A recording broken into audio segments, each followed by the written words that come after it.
Kasabay ng pagluklok ng bagong liderato sa Senado, nariyan pa rin ang mga tanong tungkol sa katatagan ng bagong mayorya, ang nakabinbing kaso sa Korte Suprema, ang mga nakaambang investigasyon ng Senado at ang posibleng epekto nito sa nalalapit na impeachment trial ni Vice President Sara Duterte. Upang mas maunawaan natin ang mga legal at pampulitikang implikasyon ng mga pangyayaring ito, magkakasama natin ang dating Senate President Franklin Drilon. Magandang tanghali po sa inyo. Salamat po sa oras, sir. Thank you, Cheryl. Good afternoon. Magandang tanghali po. Senator, ngayong formal na nga pong nailuklok si Senator Win Gatchalian bilang Senate President, gaano na katibay at katatag po itong bagong majority na nabuo sa Senado? 24 na taon ako sa Senado. Wala ako naranasan na Senate President na 21 araw lang. Sinasabi ko yan dahil ito'y nagpapakita how unstable ang ating Senado ngayon in terms of the Senate presidency. Mahirap po kailangan kumuha ng isa o dalawang senador pa si Senator Gatchalian para masumama sa majority for the sake of the stability of the Senate. Ako po, 4 na beses hinalal. Ngunit siguro mahaba-haba naman ang termino ng aking pagkapangulo ng Senado. Ulitin ko lang, ito'y unstable. At bago po natin, may ibig lang akong ipaliwanag, yun pong kaso sa Supreme Court ay academic na at wala pong nakaalam ang kaso sa Korte Suprema doon sa halalan na nangyari kahapon sa Senado. Magkaiba pong issue yan at kahit anong decision ng Korte Suprema doon, yung election kahapon ng bagong Senate President, kinikilala ng lahat, including Senator Cayetano. He conceded, kaya siya nagbitiw ng kanyang pagka-Senate President dahil mayroong bagong election kahapon ng Pangulo ng Senado. Ulitin ko lang, walang basihan ang anumang spekulasyon na ang kaso sa Supreme Court ay ngayon ay makaapekto sa bagong Senado at bagong Senate President.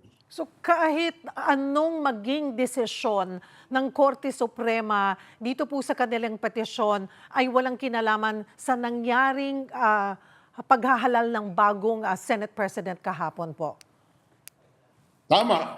Kung ako po ang Senate, ang Supreme Court, dapat i-dismiss na yung kaso dahil moot and academic.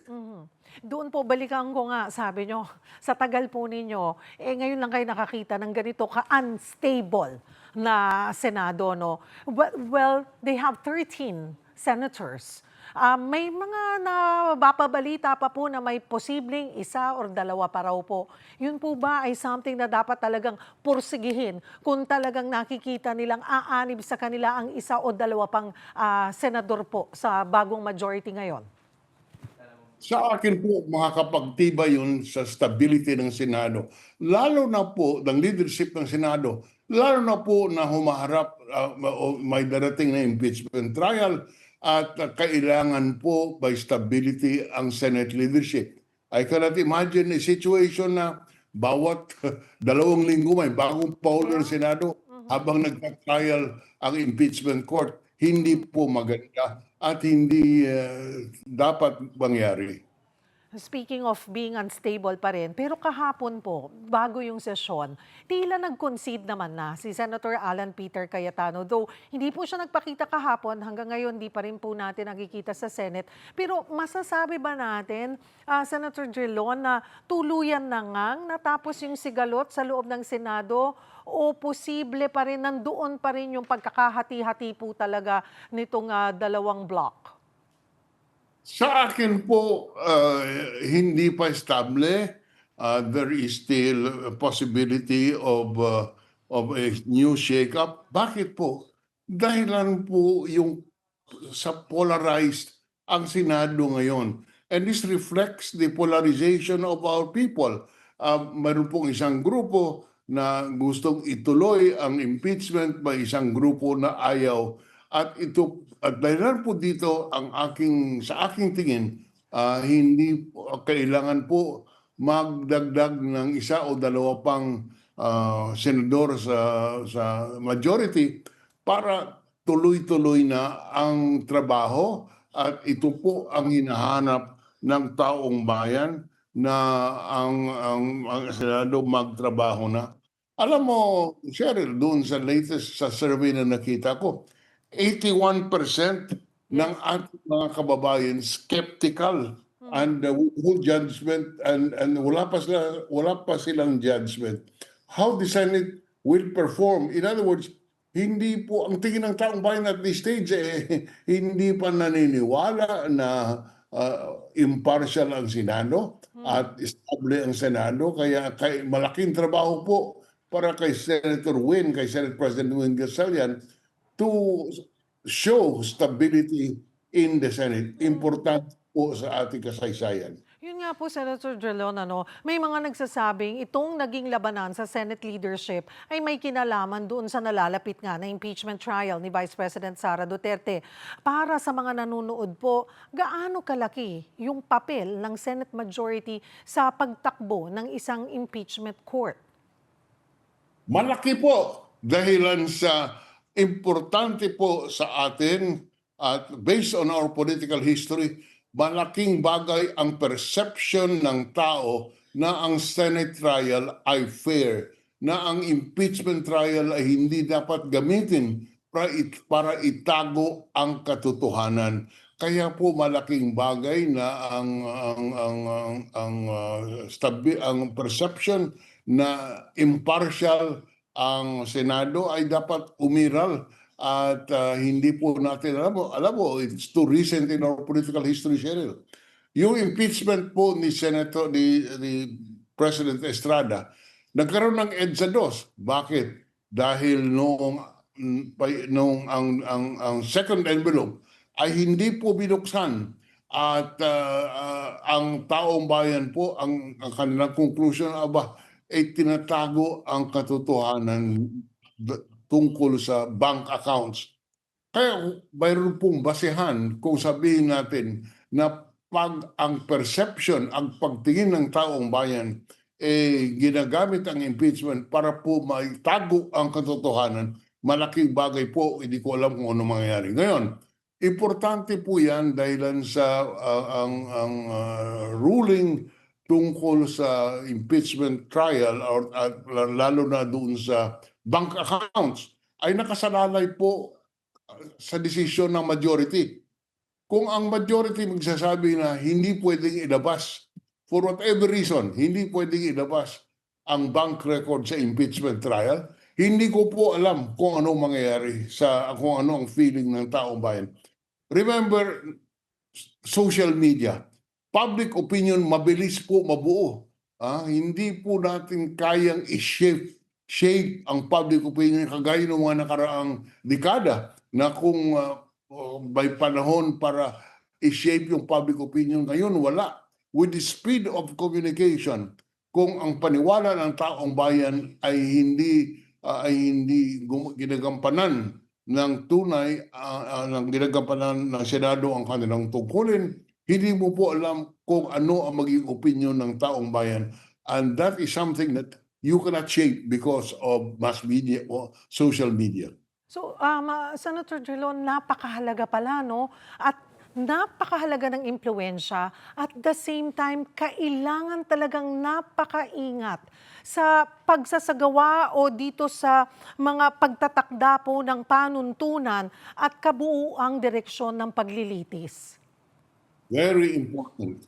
Very important. Majority, yung role po ng majority, because you said nga po, since they are the majority, so chances are sila ang mananalo palagi kung paano ang tatahakin nitong panuntunan at kabuang direksyon po ng paglilitis. Cheryl, liwanagin ko lang, majority ng mga senador, hindi majority black. Majority ng senators, yes po. Majority of the senators will decide not the majority black. And that po titingnan ng taong bayan. Ang buong Senado, yun po ay kasama ang buong Senado sa pagtatago ng katotohanan. At ito'y gagampanan ang tungkulin nila ng Senado kung ito po'y totoo o hindi, ay sang-ayon po sa makikita po sa galaw ng Senado for the next several weeks. So ito po, they have to be reminded, hindi ka minority, hindi ka majority, isa kang senador representing ang mga kababayan nila about sa pagkahanap ng katotohanan at paglilitis ng patas. Tama po yan. Kaya ang tawag, hindi lang senador Senate Judge. Dahil ang tungkulin mo, tingnan kung ano ba talaga ang ebidensya, what is the truth, and your obligation is to make sure that our process is constitutional and the political will is given due for weight and consideration. Bilang napakatagal niyo pong naging senador, nakailang beses po kayong Senate President, pero doon, pupunta po ako doon sa pagiging Senator Judge po nila, no? Ano po ang maipapayo niyo, paalala, na sana'y wag nilang kalimutan sa paghahawak ng ganitong bagong role po? Huwag natin kalimutan that we will be judged by history, by how we conduct ourselves. At if people will see that we are not fair, that we are not performing our job, history will not be kind to us. Hindi po tayo paniniwalaan ng mga henerasyon na darating. And malaking bagay po yan kasi pag hindi maganda ang tingin ng taong bayan sa iyo, kung ang kasaysayan ay masama, ang kasaysayan ay nagsasabi na hindi mo ginampanan ang tungkulin ninyo, hindi po maganda ang maiiwanan natin sa ating mga kabataan sa mga susunod na henerasyon. Senator Drilon, sa mga nangyari po sa mga nakalipas na araw, linggo, at din doon sa, obviously, ay may kanya-kanya po silang sinusuportahan. Sa usaping ito, very open, though once na you take your oath, hindi ka na pwedeng magsabi kung saan kang side. Pero paano pa rin po kaya nila makukuha yung tiwala ng tao na kunwari si itong senador, hindi, kay VP Sara hindi makapalasyo Paano mawawala sa amin yon at makikita namin, titignan namin ang bawat senador na they will be fair nga sa pagdedesisyong ito? That will be a challenge addressed to each senator judge. There is no rule, there is no principle that can tell them what to do. Sa konsyensya na po nila yan. That is why ang sinasabi palagi, the senator judges should vote in accordance with their conscience and what the evidence shows. There is no other measure except what history will tell us. Ako po'y naniniwala that sa mga senador, their place in history, malaking bagay po yan. Hindi po pwedeng pabayaan mo nang may pangalan ka may pangalan ka na bilang isang senador, people look up to you for respect, kaya hindi po tamang pabayaan mo na lang yan and being partisan. Yun pong sana po alaala ito ng mga senador, lalo na po yung mga bagong halal. Maniwala po ko sa akin, 24 na taon ako diyan. I have learned a lot, and especially to the new senators, hindi po dapat makalimutan na kayo po'y hinilala ng taong bayan to perform a very important task. Do not fail our people. Yun po ang aking masasabi. Sa tingin niyo po, ano rin yung pinakamalaking hamon kay Senate President Gatchalian dito nga sa kanyang unang buwan na sa panunungkulan upang maibalik ang kredibilidad, stabilidad at tiwala ng publiko sa Senado? Malaking hamon po yan kay Senator Win. Ngunit matagal ko na rin kilala si Senator Win. Matagal kami nagsama sa Senado. He has all the qualities of a leader that can handle this. And I hope he will succeed for the sake of our country. Hindi na nga raw po siya lalong magkaka-girlfriend o makakapag-asawa pa pagkatapos na daw po nito. Kawawa naman. Sabi ko nga, sabi ng asawa ko,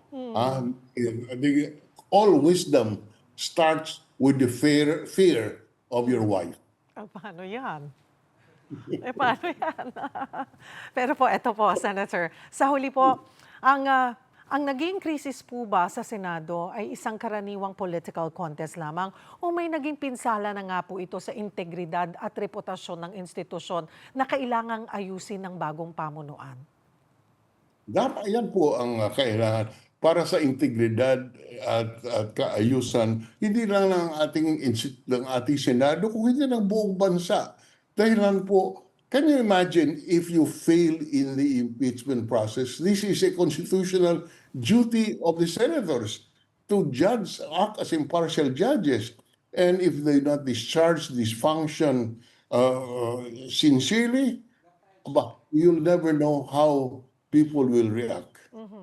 Siguro po rin panghuli, paalala po sa ating mga kababayan. Lalo na nga po ito'y nagsisimula na. Ngayon ay nagkakaroon na ng pre-trial conference and eventually magtutuloy-tuloy na po ito sa trial. Ano rin po bilang isang mamamayan, ano rin ang dapat naming bantayan? Bantayan po natin na gampanan ng husto ang mga senador ay gagampanan ng husto ang kanilang tungkulin. At itong impeachment trial ay isang paraan to exact accountability para po may mananagot kung may nagkamaliman dapat sagutin at hindi po dapat itago ang katotohanan for their own personal purposes. Marami pong salamat sa inyong oras at mahalagang paglilinaw. Former Senate President Franklin Drilon, magandang hapon po.